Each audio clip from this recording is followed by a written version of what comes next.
This is Amanda Fagan, and this is week 4, and we're talking about our licensed sirens driving. You'll see my interviews of my peers, but I wanted to point something out.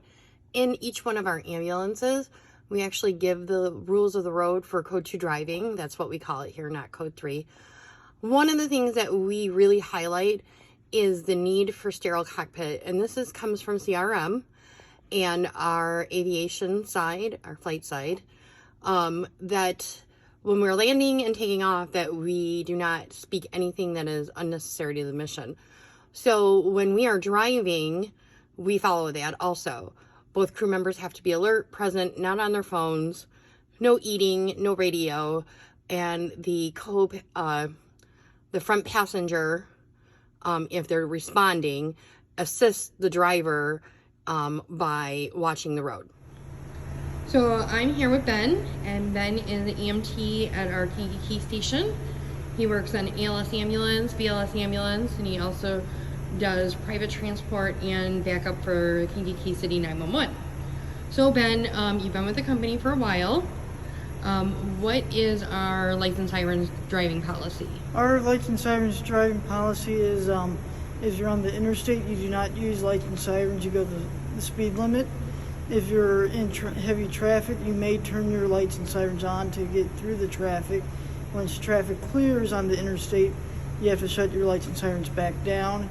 And when you're in the city, you can use your lights and sirens, but you have to obey the traffic laws with due regard of the driving with due regard. Awesome. All right. So when you're on scene with a patient, when do you upgrade to licensed sirens and when do you downgrade? So when we're dispatched, depending on the nature of the call, it's for any 911 in Kankakee, we do respond lights and sirens to the scene, and depending on the patient's condition from on scene, we'll determine if we go to the hospital with lights and sirens or no lights and sirens. And where do you see the licensed sirens staying within our culture of EMS? Do you see it going away? Do you see a place for it? I do see a place for it, depending on the type of calls that we run, especially with the 911 dispatch going to emergency medical dispatching, priority dispatching, where it has predetermined calls where you go lights and sirens to, and predetermined calls where you don't need to go lights and sirens. All right. Well, thank you very much, Ben. You're welcome. Hi, this is Bart. He is a paramedic here at Superior Ambulance, and I'm going to be interviewing him for this week's Word on the Street. So Bart, what is our policy regarding lights and sirens for emergency calls? So our policy for lights and sirens use is if we're dispatched out to a call, lights and sirens, we're going to be going there. We're going to be going with due regard to the public, so we are not going to be demanding the right of way, but we're going to be politely requesting the right of way by going lights and sirens.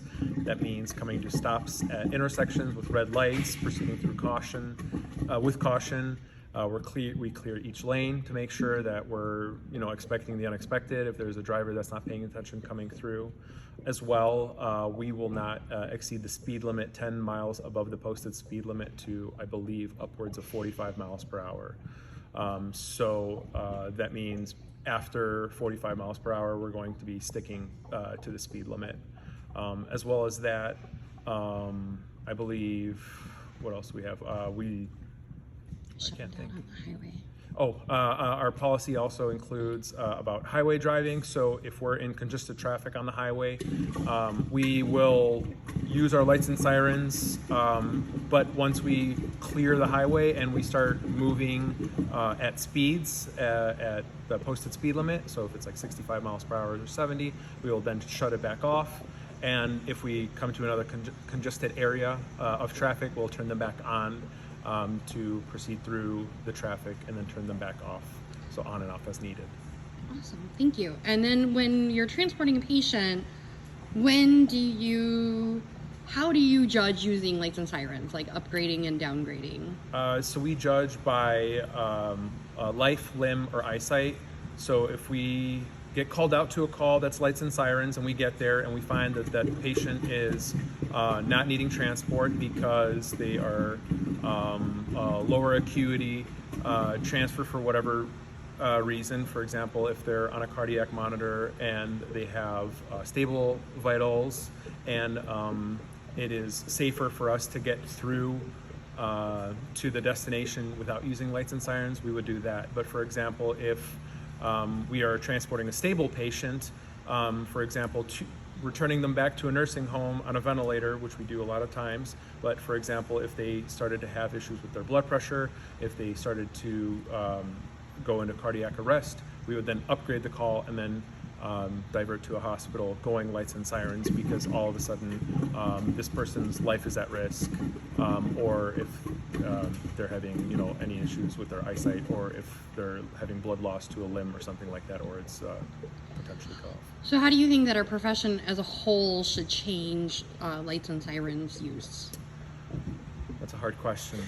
It's a necessity in our profession, but I also think that our 911 dispatchers, they do a great job at screening, but there should be a more rigorous screening process to figure out which calls negate going to lights and sirens. For example, someone having a heart attack, someone having a stroke, someone unconscious, not breathing, versus someone that stubbed their toe or is having some minor complaints, or something like that, in that sense.